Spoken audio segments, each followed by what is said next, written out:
What would you do if the people you trusted most betrayed you for a complete stranger in less than 5 minutes? Have you ever felt invisible in a room full of people who should respect you? Have you watched someone get treated better than you for no reason other than the color of their skin? Have you ever had that sinking feeling when loyalty you thought was solid suddenly crumbles before your eyes? Today's story is about workplace bias and loyalty betrayal at the highest levels of success.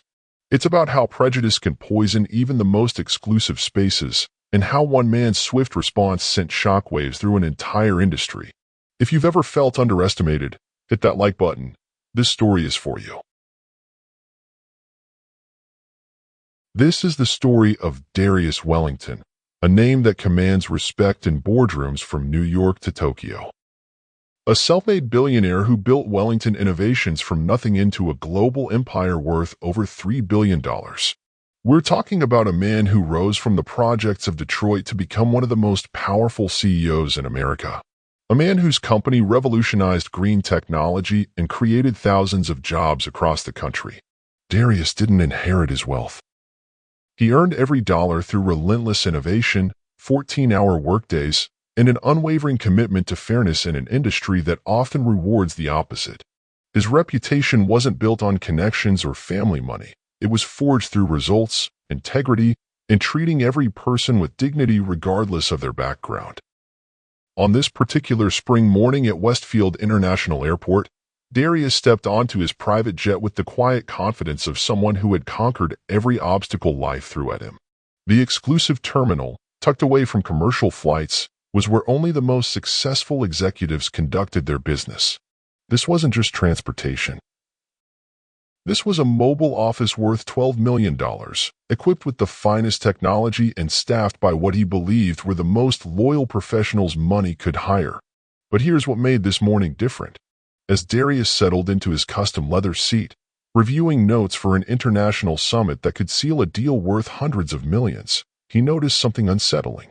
His flight crew, people who had served him flawlessly for over a decade, seemed off. Captain Marcus Carter, whose steady hands had navigated them through countless storms, kept exchanging strange glances with his co-pilot. Andre Thompson, normally calm and focused, appeared distracted, checking his phone more than usual. Monique Davis, the flight attendant whose warm professionalism had made every journey comfortable, barely made eye contact when she served his morning coffee. These were subtle changes. The kind of shifts most people might dismiss as pre-flight jitters or Monday morning blues. But Darius Wellington hadn't built a billion-dollar empire by ignoring details. He had learned long ago that in a world where being a successful black man meant constant scrutiny, you paid attention to everything. Every gesture, every tone, every sideways glance could signal something deeper. For over 10 years, this crew had been extensions of his operation. Captain Carter had safely transported him to board meetings that changed entire industries. Co-pilot Thompson had remained cool under pressure when they'd encountered severe turbulence over the Atlantic. Monique had discreetly handled confidential calls and ensured his privacy during sensitive negotiations at 30,000 feet. Their loyalty had never been questioned. Their performance had been impeccable. They weren't just employees, they were trusted partners in his success story. They knew his schedule, his preferences, his business dealings. They had earned six-figure salaries and benefits that most airline crews could only dream of. So when that nagging feeling in his gut started whispering that something was wrong, Darius took notice. Call it intuition. Call it survival instinct. Call it the hard-earned wisdom of a man who had faced discrimination in every stage of his journey to the top. As the engines roared to life and the jet began taxiing down the runway, Darius tried to shake off the uneasiness. Maybe he was overthinking things. Maybe the pressure of the upcoming summit was making him paranoid. This deal could expand his company's reach into 3 new continents. The stakes couldn't be higher.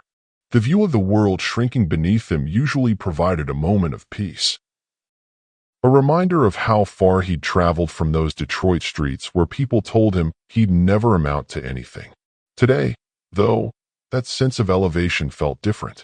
Today, it felt like the calm before a storm he couldn't yet see coming.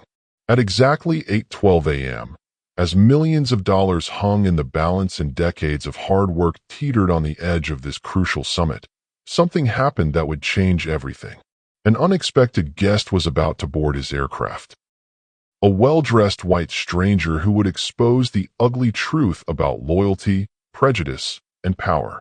What happened next will shock you, but the lesson it teaches could change how you handle betrayal forever. Let me tell you about the three people Darius trusted with his life every time he stepped onto that aircraft. Captain Marcus Carter, 47 years old, 23 years of commercial aviation experience, and 12 years as Darius's personal pilot. Marcus had flown everyone from Fortune 500 CEOs to foreign dignitaries. His record was spotless. 0 incidents, 0 complaints, 0 compromises on safety. He'd guided that jet through Category 4 hurricanes, navigated around restricted airspace during international crises, and landed in conditions that would make seasoned pilots break into cold sweats. Marcus earned $180,000 annually, plus bonuses that pushed his income well above $220,000. That's more than most airline captains make in their entire careers. Darius had personally recruited him from Delta Airlines, where Marcus was flying international routes but felt undervalued and overlooked for promotions. Under Darius's employment, Marcus owned his own home, sent his daughter to private school, and built a retirement fund that most people only dream of. Then there was Andre Thompson, the co-pilot. 39 years old, former Air Force lieutenant with 15 years of military flight experience before joining Darius's team. Andre had served 2 tours overseas, flying cargo missions in hostile territory. His military precision and ability to stay calm during emergencies made him invaluable. He prevented 3 potential disasters over the past decade, mechanical failures that could have been catastrophic if not for his quick thinking and technical expertise. Andre's salary was $145,000 annually, with performance bonuses that often brought his total compensation above $175,000. Darius had hired him when Andre was struggling to transition from military to civilian aviation. Most airlines wanted younger pilots with less military experience. Darius saw Andre's value when others didn't. Monique Davis completed the core crew. 34 years old, hospitality management degree from Cornell, fluent in 4 languages. She wasn't just a flight attendant. She was Darius's mobile concierge, handling everything from catering coordination to confidential communications. Monique had managed delicate situations involving foreign investors, handled medical emergencies at altitude, and maintained absolute discretion regarding sensitive business discussions. Her compensation package was $95,000 base salary plus benefits and bonuses that pushed her total earnings above $125,000. She owned a condominium in Atlanta, drove a luxury sedan, and had never missed a scheduled flight in 11 years of service. These weren't just employees. They were hand-picked professionals who had proven their loyalty through years of exceptional service. They knew Darius's schedule better than his own assistants. They understood his business needs, his dietary preferences, his meeting protocols. They had been with him through hostile takeovers, celebrated his company's IPO at 35,000 feet, and maintained complete confidentiality during his most sensitive negotiations. You know that feeling when something's just off? When people you trust start acting differently, but you can't put your finger on exactly what's changed. That's what Darius felt as he watched his crew prepare for departure that morning. The jet's interior gleamed under recessed LED lighting. Cream leather seats, polished wood paneling, state-of-the-art communication systems. Everything looked perfect, as always. But the energy felt wrong. Marcus kept checking his watch, something he'd never done before. Punctuality was never an issue. They operated on military precision. Yet there he was, glancing at his wrist every few minutes while reviewing the flight plan he'd already memorized. Andre, normally focused entirely on pre-flight systems checks, seemed distracted. His usual methodical approach to instrument verification appeared rushed. He'd check something, move on, then circle back to check it again. His military training emphasized thoroughness, but today his attention seemed scattered. Monique busied herself arranging and rearranging items in the galley that were already perfectly organized. She'd positioned the coffee service, stepped back, then adjusted again. Her movements lacked the confident efficiency Darius had come to expect. The jet's twin engines hummed to life with their familiar deep rumble. As they rolled down the private runway, Darius tried to focus on the crucial summit ahead. This meeting in Geneva could secure contracts worth $400 million over the next 3 years. Wellington Innovations was on the verge of expanding into sustainable energy projects across Europe, Asia, and South America. The technology they developed could revolutionize how entire nations approached renewable energy. But concentration proved difficult. The crew's strange behavior gnawed at his attention. During takeoff, Marcus's usual smooth operator voice sounded slightly strained over the intercom. Andre missed his standard altitude confirmation call. Monique served Darius's coffee without her customary warm smile.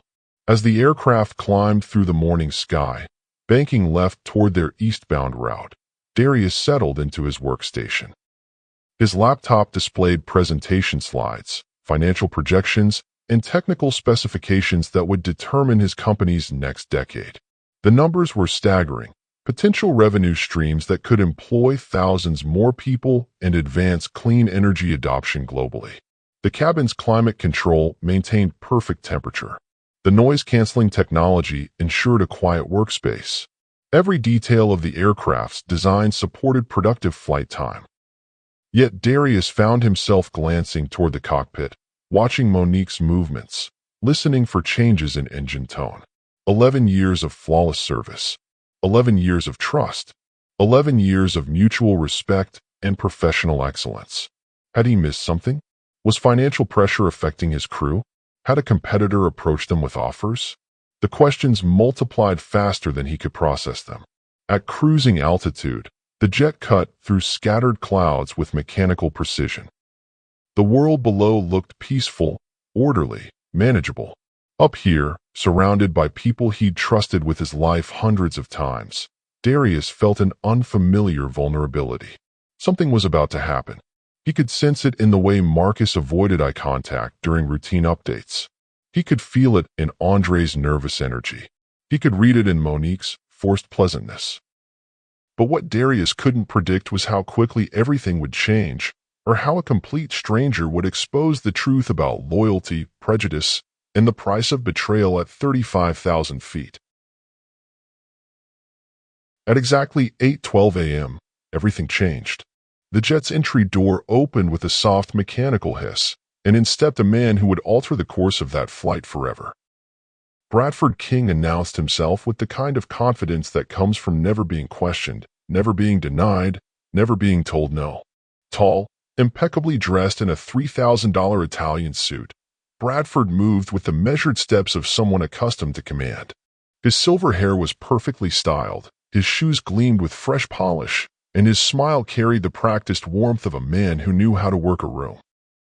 He wore a Swiss watch that cost more than most people's cars and carried a leather briefcase that screamed old money and established power. "Mr. Wellington," Bradford said, extending a manicured hand. "Bradford King. I represent the Meridian Investment Consortium. You may have heard of us. We handle sovereign wealth funds, international acquisitions, the kind of deals that reshape entire industries." Darius, ever the professional, rose from his seat and shook Bradford's hand. "Mr. King, I wasn't expecting additional passengers today. How can I help you?" Bradford's smile widened. "I flew in on short notice specifically to discuss some urgent opportunities with you. My consortium has been following Wellington Innovations closely. We're prepared to discuss partnerships that could triple your current valuation within 18 months. The words hit exactly the right notes. Meridian Investment Consortium sounded prestigious, though Darius couldn't immediately place them among the major players he knew. Sovereign wealth funds and international acquisitions were precisely the kind of deals that could accelerate his expansion plans. But something felt off about Bradford's timing. How had he known about this flight? Who had provided access to a private terminal? These questions flickered through Darius's mind, but years of business training had taught him to remain composed while gathering information. "Please, have a seat," Darius said, gesturing to the chair across from his workstation. "I'd be interested to hear what you have in mind."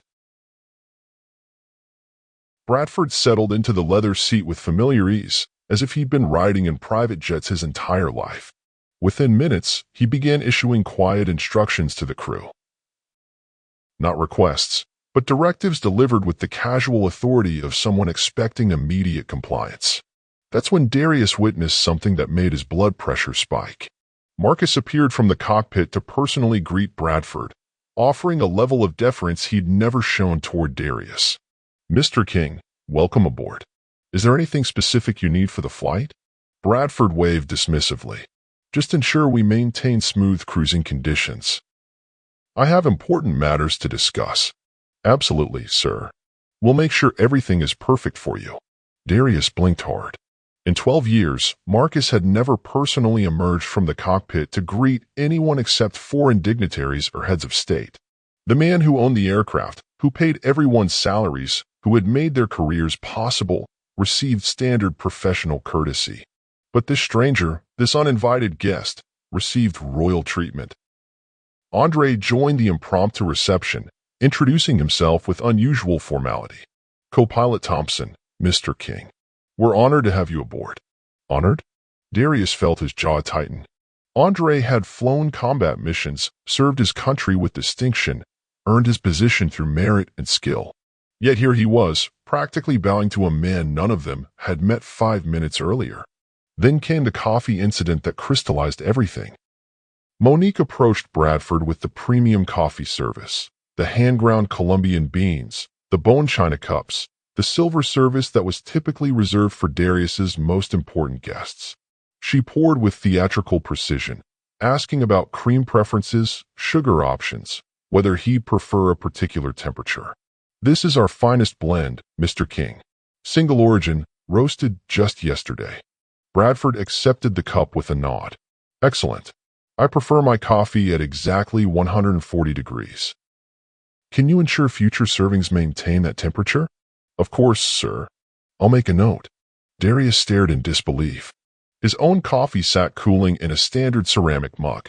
The premium service, the deferential attention, the careful temperature monitoring, all directed toward a stranger who had materialized without invitation. But what Darius didn't know was that this was just the beginning. Over the next 20 minutes, Bradford began complaining about various aspects of the cabin service.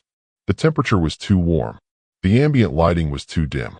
The background music was inappropriate for business discussions. Each complaint was delivered with the expectation of immediate correction. And incredibly, impossibly, the crew scrambled to accommodate every demand. Andre adjusted the cabin temperature twice. Monique dimmed and brightened the lights until Bradford nodded approval. Marcus altered the flight sound system to eliminate the soft jazz that Darius had always enjoyed. Not once did anyone ask if these changes were acceptable to the man who owned the aircraft. Darius watched his carefully curated flight environment transform to suit a stranger's preferences. The crew that had served him faithfully for over a decade now hung on Bradford's every word, anticipating his needs, adjusting their service to meet his unspoken expectations. Whispered conversations began emerging from the galley area. Monique and Andre huddled together, speaking in low tones while glancing toward Bradford. Marcus made multiple trips from the cockpit, each time finding reasons to check on their unexpected guest. The conversations were too quiet to hear clearly, but their body language spoke volumes. Respectful nods, attentive listening, the kind of focused attention that Darius had assumed was reserved for him. Drop a comment if you've seen this kind of favoritism before, because what happened next reveals exactly how deep prejudice can run, even in the most exclusive spaces. Bradford began sharing stories about his various business dealings, name-dropping influential politicians and international investors. Each anecdote was designed to impress, to establish his credibility and importance. The crew listened with rapt attention, laughing at his jokes, asking follow-up questions, treating his every word as fascinating insight. When Bradford mentioned needing to make confidential calls, Monique immediately offered the aircraft's private communication suite. When he expressed concern about the flight's arrival time, Marcus assured him they could adjust their route to ensure punctuality. When he suggested the meal service should be expedited, Andre personally coordinated with the galley to advance their dining schedule. The shift in loyalty was complete and devastating. The crew that had built their careers serving Darius Wellington now treated him like a secondary passenger on his own aircraft.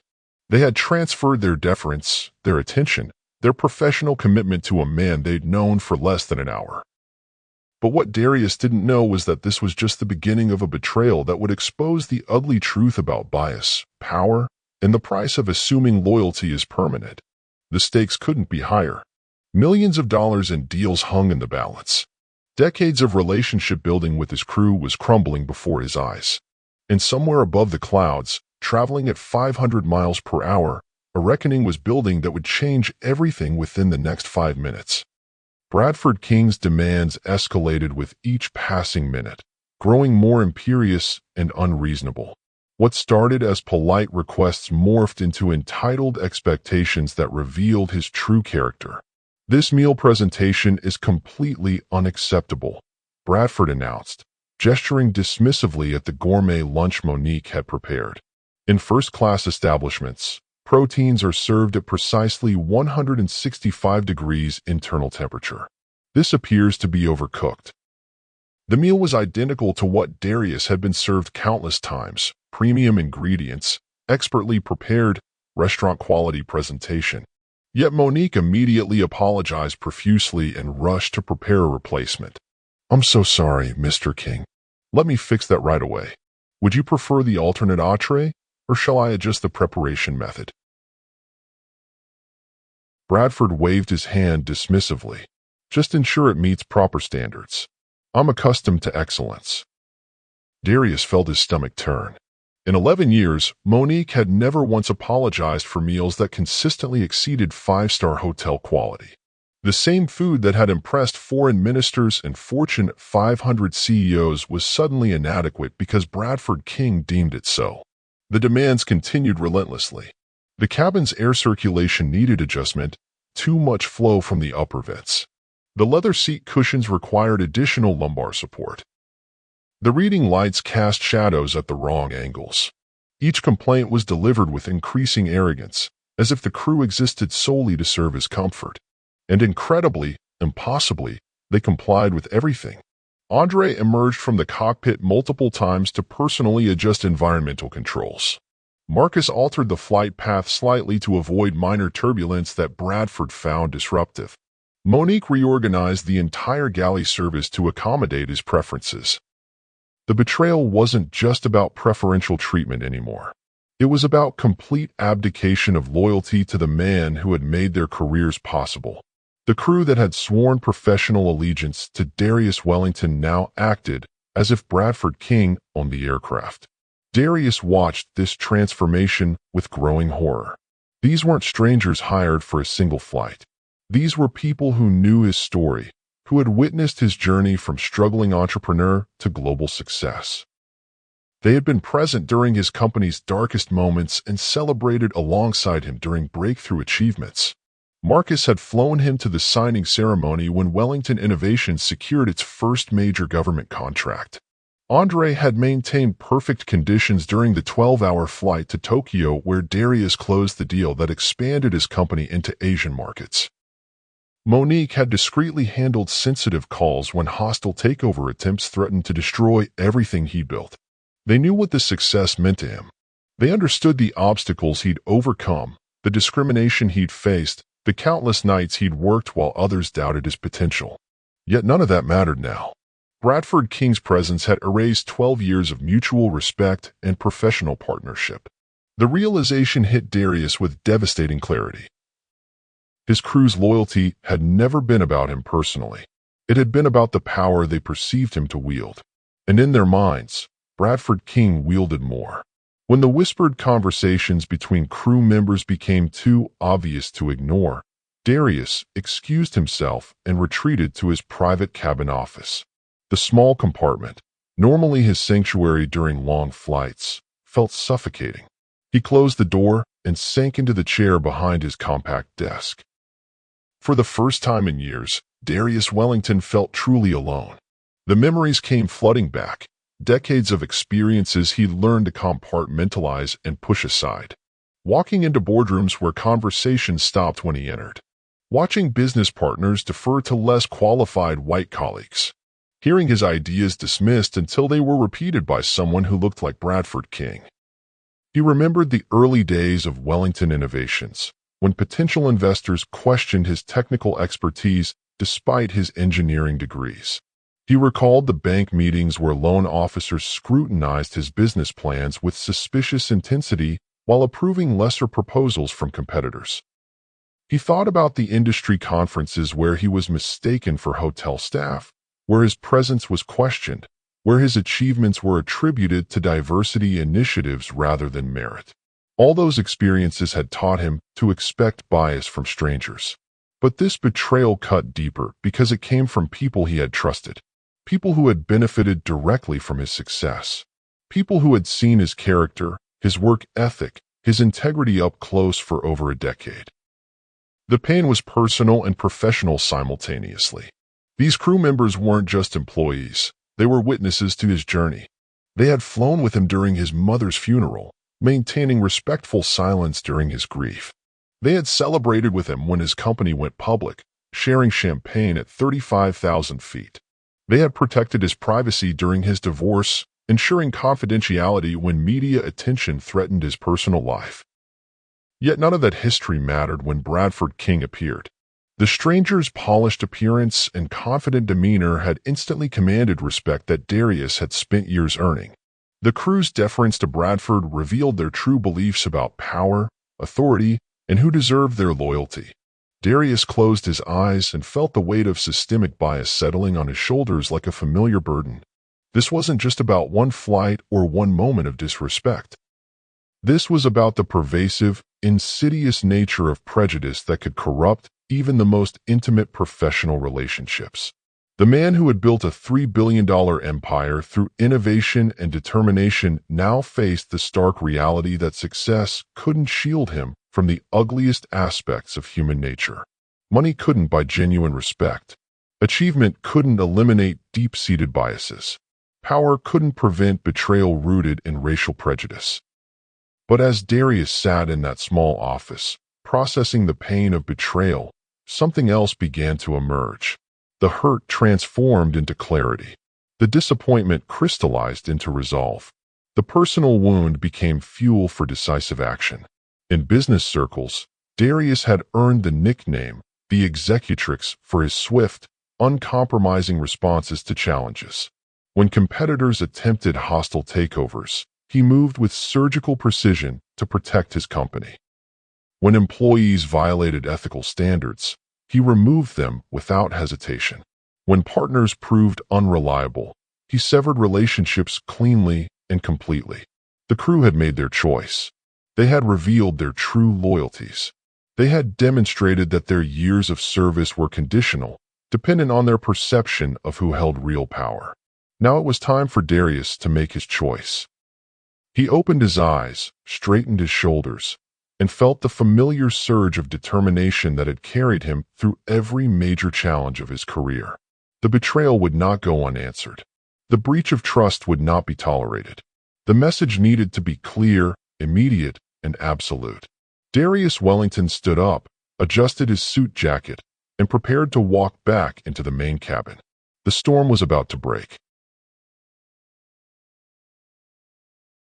When Darius Wellington emerged from his private office, the energy in the cabin shifted instantly. Gone was any trace of uncertainty or confusion. He moved with the quiet confidence of a man who had reached an irreversible decision. Every step carried the weight of authority that had built a global empire. His posture was straight, his expression calm, his eyes focused with laser precision. The main cabin fell silent as he approached. Bradford King continued his animated conversation with Monique about wine selections, oblivious to the change in atmosphere. Marcus had returned from the cockpit and was showing Andre some technical specifications on his tablet.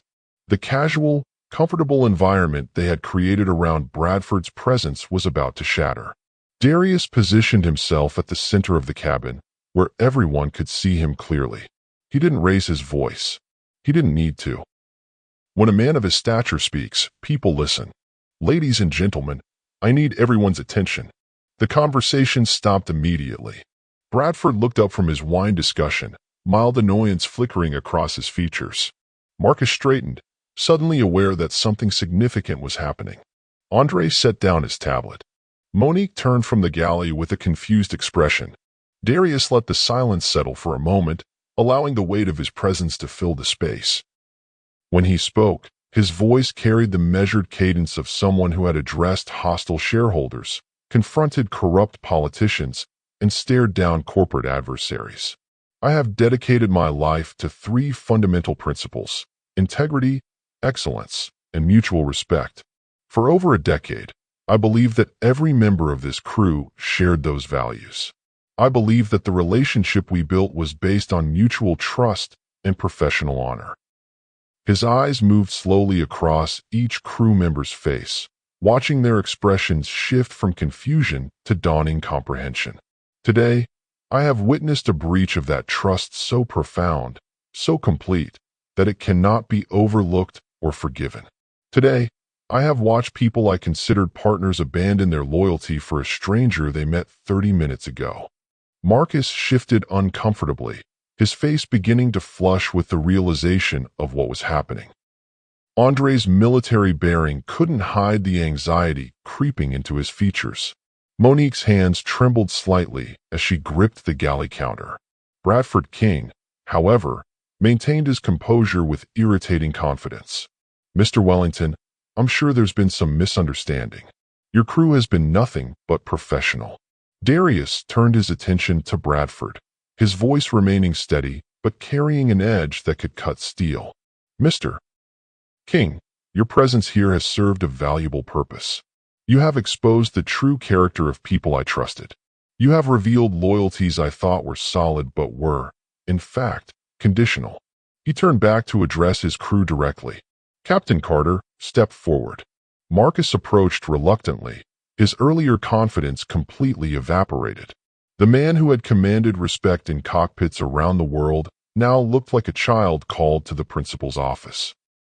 "Captain Carter, explain to me how a guest who boarded this aircraft 37 minutes ago now receives preferential treatment over the man who has employed you for 12 years. Explain how your professional standards suddenly shifted to accommodate his comfort while ignoring mine." Marcus's mouth opened and closed without producing words. His hands moved nervously at his sides. The confident pilot who had navigated through storms and emergencies now couldn't navigate a simple question about loyalty. "Mr. Wellington, I was just trying to ensure all passengers received excellent service." "Excellent service?" Darius's voice remained calm, but every word carried devastating precision. "In 12 years, you have never personally emerged from the cockpit to greet me. You have never asked about my specific comfort preferences. You have never adjusted flight conditions based on my casual comments. Yet within minutes of Mr. King's arrival, you provided all of these courtesies." The cabin atmosphere grew thick with tension. Every person present understood they were witnessing something unprecedented. The crew's faces showed a mixture of shame, fear, and dawning recognition of their mistake. Bradford interrupted with his characteristic arrogance. "Gentlemen, surely we can resolve this like civilized business professionals. There's no need for dramatic confrontations."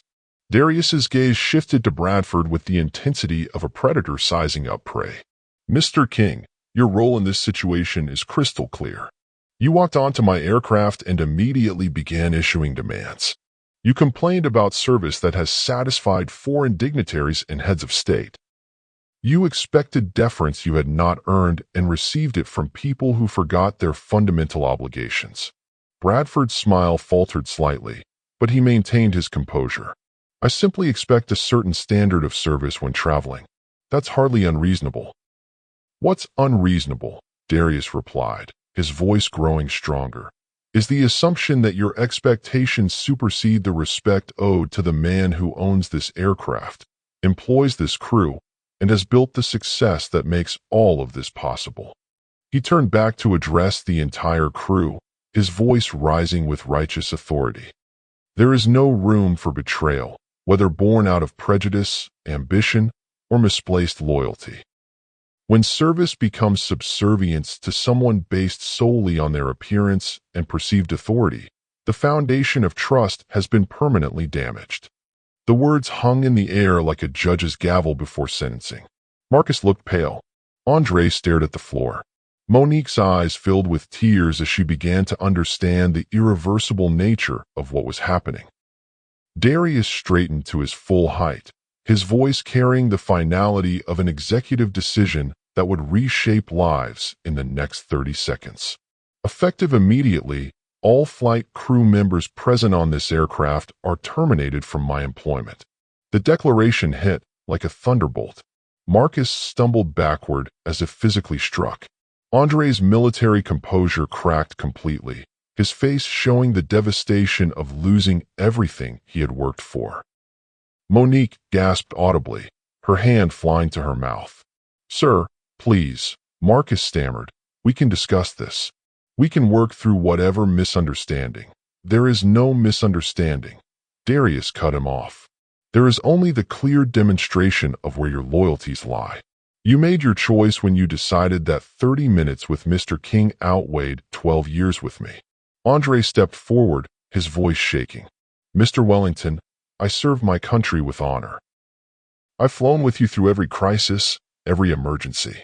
Please don't let this moment erase everything we've built." Darius looked at Andre with something approaching sadness. "Your military service was honorable, Andre. But honor requires consistency.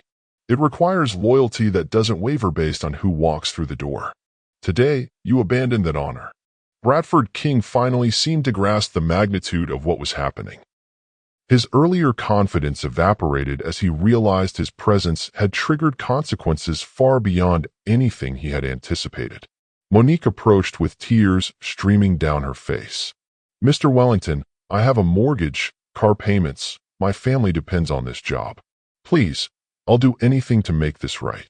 The pain in her voice was genuine, but Darius's resolve remained unshakable. "Monique, your personal circumstances don't excuse professional betrayal. Your family's security was built on the foundation of this employment. You chose to undermine that foundation." Within 5 minutes of his emergence from the office, Darius had dismantled the careers of 3 people he had once considered loyal partners. The swiftness of the action sent shockwaves through the cabin. The crew stood in stunned silence, processing the reality that their lives had fundamentally changed in less time than it takes to order coffee. Share this if you believe actions have consequences, because what happened next would send ripples through the entire aviation industry and beyond. The jet continued its eastward journey at 35,000 feet, but everything inside had changed forever. The betrayal had been exposed, justice had been served, and Darius Wellington had sent an unmistakable message. Loyalty is not negotiable, respect is not optional, and betrayal carries a price that some people discover too late to avoid paying. The silence that followed Darius's termination announcement was deafening. The jet's engines continued their steady hum, but inside the cabin, 3 careers had just ended in the span of 5 minutes. The devastating reality was beginning to sink in for Marcus, Andre, and Monique. Marcus slumped into the nearest seat, his face ashen. The confident pilot who had navigated complex international routes now looked completely lost. His hand shook as he processed the magnitude of what had just happened. 12 years of employment, gone. A 6-figure salary, terminated. The respect he had built in aviation circles, potentially destroyed when word of this incident spread. "My daughter's tuition is due next month," he whispered, more to himself than anyone else. "The house payment, the insurance." His voice trailed off as the financial implications cascaded through his mind. Andre stood rigid, his military training keeping him upright even as his world collapsed. But his eyes betrayed the devastation. 2 tours of duty, 15 years of service to his country, 12 years of flawless performance, all overshadowed by 30 minutes of poor judgment. The career he had rebuilt after leaving the military was over. Monique couldn't stop the tears. She had worked her way up from commercial airline service to this prestigious position. The Cornell degree, the language skills, the years of building trust and professionalism, all erased by her decision to prioritize a stranger's demands over her employer's respect. "I don't understand," she sobbed quietly. "We were just trying to provide good service to everyone." But Bradford King's reaction was what truly caught Darius's attention. While the crew processed their devastation, Bradford remained unnaturally calm. No shock, no surprise, no apparent concern about his role in destroying 3 people's livelihoods. He adjusted his cufflinks and checked his expensive watch as if this dramatic confrontation was merely an inconvenience. That composure raised serious questions. Who was Bradford King really? How had he gained access to a private terminal without proper authorization? Why had he appeared on this specific flight at this crucial moment, when Darius was traveling to one of the most important business meetings of his career? The timing felt too convenient to be coincidental. Someone with sophisticated knowledge of Darius's schedule and flight plans had orchestrated this encounter. But for what purpose? Corporate espionage? Character assassination? A deliberate attempt to destabilize his business relationships? Bradford's claims about representing the Meridian Investment Consortium suddenly seemed suspect. Darius made a mental note to have his security team investigate every aspect of Bradford's background. The polished appearance, the practiced charm, the immediate assumption of authority, it all felt calculated, performed, designed to achieve exactly the reaction it had generated. As the jet continued eastward, Darius reflected on the deeper implications of what had just occurred. This wasn't simply about 3 employees making poor decisions. This was about the insidious nature of systemic bias that could corrupt judgment even among people who had benefited directly from his success. The crew's immediate deference to Bradford revealed unconscious assumptions about power and authority. They had instantly perceived a well-dressed white man as more deserving of respect than the black billionaire who employed them. Despite 12 years of witnessing Darius's competence, integrity, and achievement, their ingrained biases had overridden their professional loyalty within minutes. This pattern repeated itself throughout society at every level. Boardrooms where his ideas were ignored until repeated by white colleagues. Banking meetings where his credentials were questioned more rigorously than competitors with lesser qualifications. Industry conferences where his presence was challenged despite his company's obvious success. But this betrayal cut deeper because it came from his inner circle.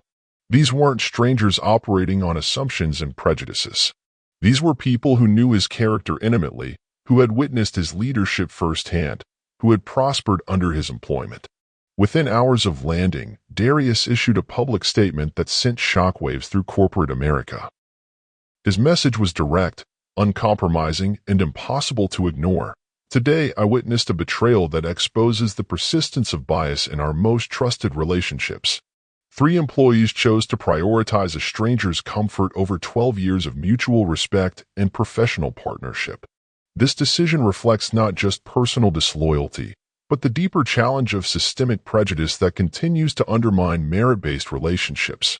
He continued, "We must hold ourselves and our associates to unwavering standards of integrity and respect. There is no room for conditional loyalty based on superficial perceptions of authority. Excellence demands consistency. Professionalism requires genuine respect, and trust must be earned through character rather than appearance." The corporate world's reaction was immediate and polarized. Some executives praised Darius's decisive leadership, calling it a necessary statement about accountability and professional standards. Others questioned whether the punishment fit the crime, arguing that cultural biases required education rather than termination. But the aviation industry took notice in ways Darius hadn't anticipated. Within weeks, major airlines began reviewing their training programs, customer service protocols, and internal policies regarding professional conduct. The incident sparked conversations about bias in elite service industries, where assumptions about client importance often influence treatment quality. Flight attendant associations organized workshops on unconscious bias.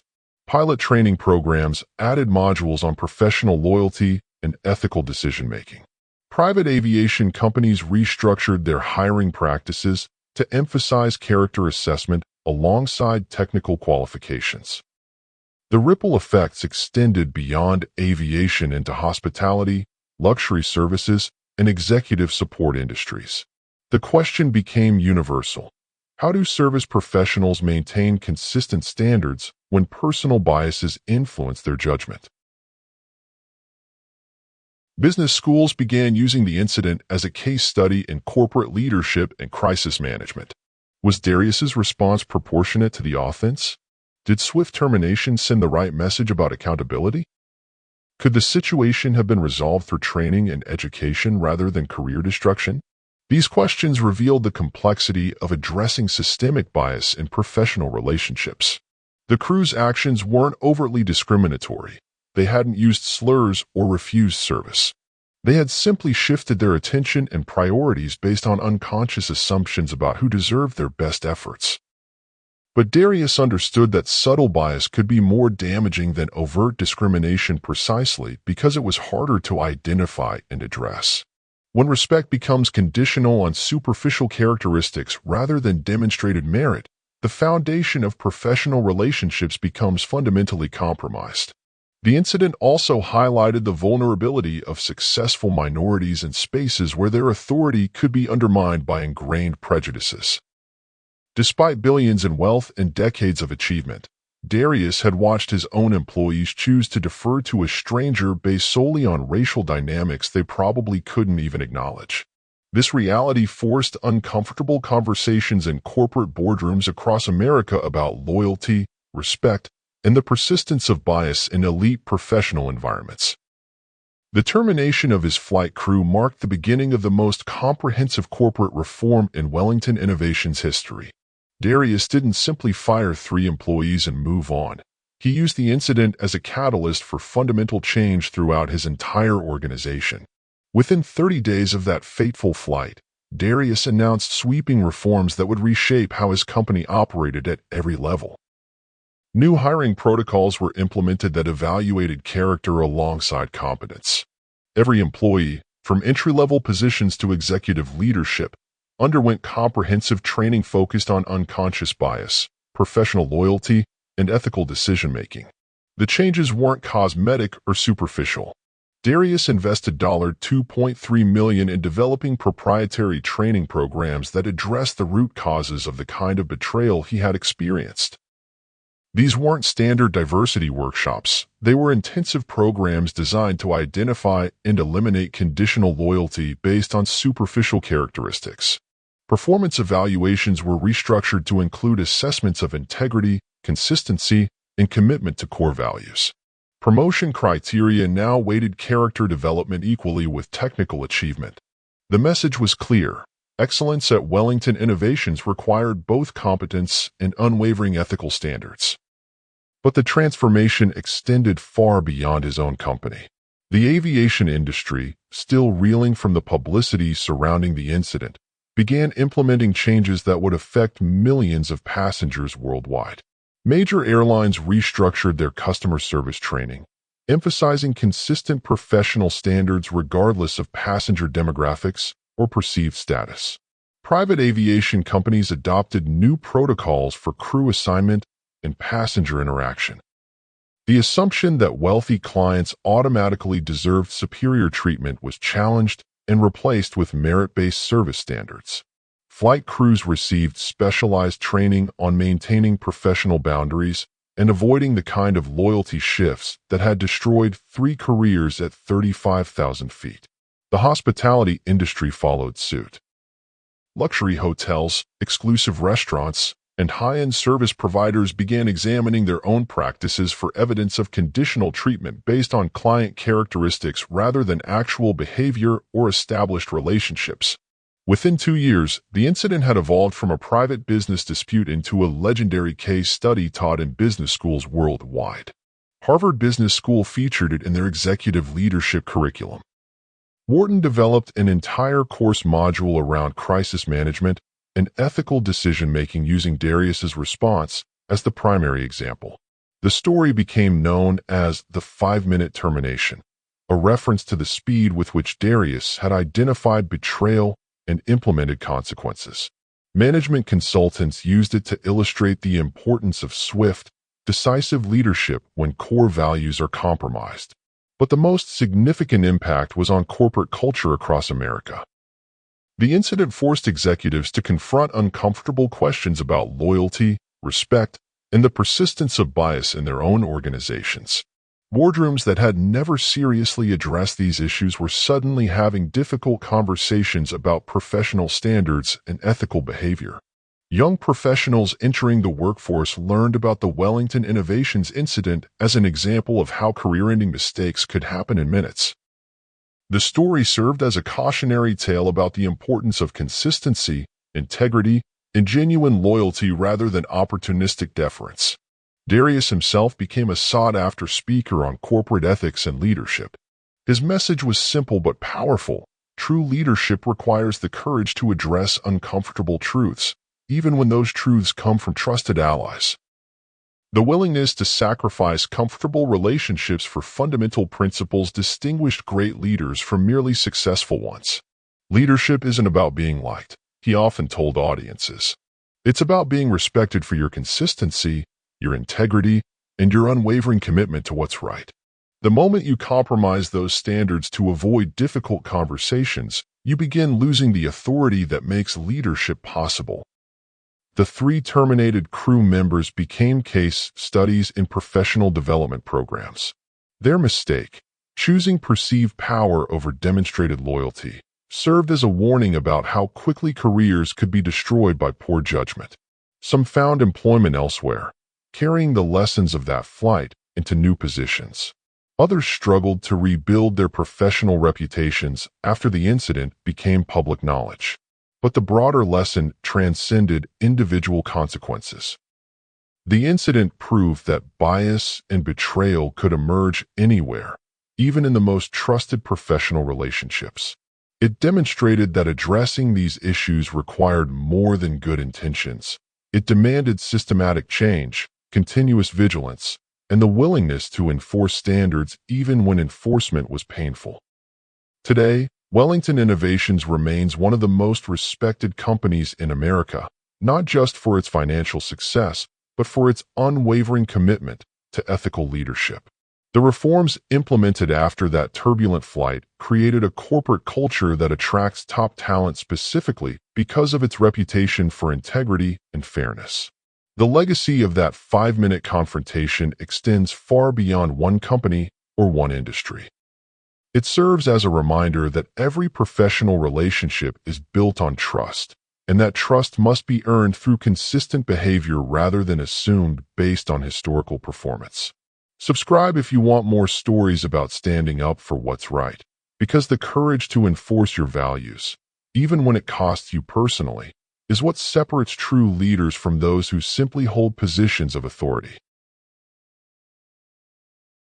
The next time you find yourself in a situation where loyalty is tested, where respect is conditional, where your values are challenged by those closest to you, remember Darius Wellington's choice. Remember that 5 minutes of decisive action can define decades of legacy. What would you do if faced with the same betrayal? How would you respond if people you trusted chose a stranger over you? The answer to those questions might reveal more about your character than you're ready to discover.